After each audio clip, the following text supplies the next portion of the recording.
It was easy for our ancestors to figure out that every year, one day had the fewest hours of daylight and one day had the most. And these made an easy way to divide the year in half.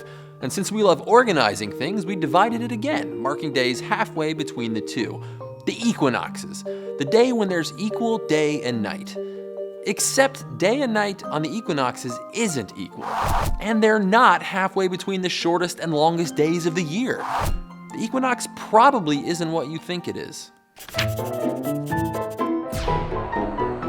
Instead of being a whole day, the equinox is one very specific moment when Earth's axis isn't pointing toward or away from the sun at all, which is also when the center of the sun crosses the equator. But if exactly half of Earth is bathed in darkness and the equator is perpendicular to the sun, then why doesn't the equinox have equal day and night? Because we mark sunrise when the top of the sun rises above the horizon and sunset doesn't happen until the last sliver disappears, day is several minutes longer than night on the date of the equinox. If the sun were a point instead of a disk, this wouldn't be a problem. But even then, the sun would appear to be up in the sky for longer because near the Earth's horizon, Earth's atmosphere acts like a lens, bending the sun's rays to make them visible even when it's already dropped below. As a result, the date when day and night are exactly equal, the equilux, happens a few days earlier than the equinox in March and a few days later in September, although precisely when depends on your latitude.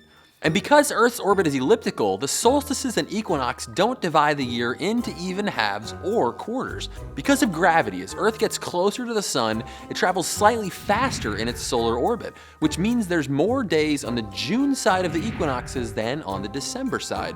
And so on. For the same reason, in the northern hemisphere, we get a few more days between the summer solstice and the winter solstice than vice versa. So while the name might mean equal night, each equinox has a bit more day, as sure as the sun rises in the east and sets in the west.